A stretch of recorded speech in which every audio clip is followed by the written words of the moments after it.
Nuttall. Mr. Nuttall. Mr President, I'd like to start by questioning the very title of this debate.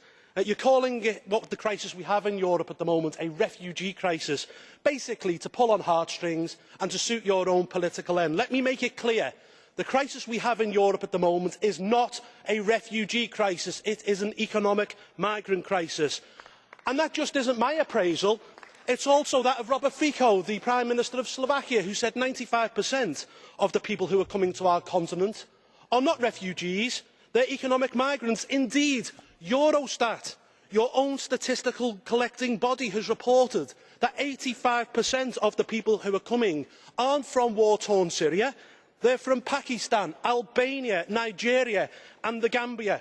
So let's at least not insult everyone's intelligence and call this crisis what it is. However politically incorrect you might find that, Mr Timmermans, it is an economic migrant crisis, not a refugee crisis. Mr Timmermans, it's a case of people moving from poor countries to rich countries and in the meantime breaking international law. And amazingly, you think we'd do something about that, wouldn't you? But we're not. Actually, we're just encouraging it. And then, of course, there's the security aspect of this total farce, isn't it? ISIS have already told us that they are going to flood our continent with their Islamist lunatics. So you would think we'd be doing something to prevent it. But no, we're doing quite the opposite. We're putting the lives of our own citizens at risk. The lives of people up here in the gallery. We're putting them at risk by not stopping the boats. German authorities last week reported that 1 in 3 so-called Syrians are arriving with fake passports. They're on sale on the Turkish black market for €750. We don't know who these people are. One of the founding principles of the European Union, Mr Timmermans, is freedom of movement of people. What we're probably allowing in now is freedom of movement of jihad.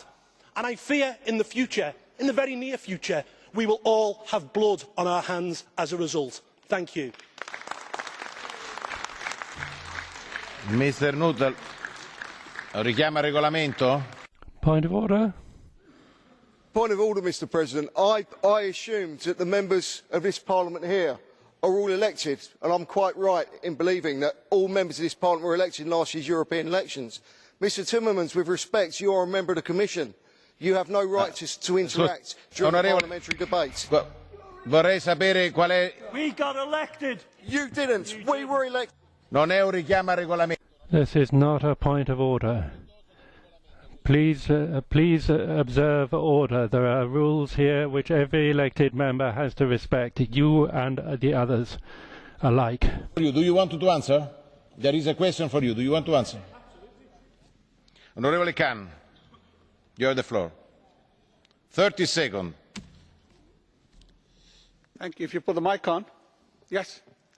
The question really is, I have visited both Lebanon, Jordan, Iraq and also Serbia.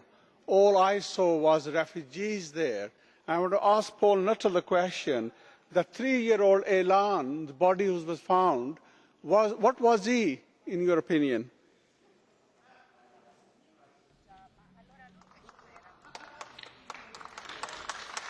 He was the son of a family that had been in Turkey, a safe country, for many, many years. And in fact, the father was trying to get to Canada to get a new set of teeth. So, look, the big question here is simply this. You know, our continent is being flooded by migrants at the moment, economic migrants, while Saudi Arabia, Qatar, Kuwait, Bahrain, the United Arab Emirates are doing absolutely nothing. In fact, all they're doing, I'll give you an example. Saudi Arabia have offered to build 200 Wahhabi mosques in Germany. It's madness. We need to protect our borders and we should look to the Australians as a way of doing things.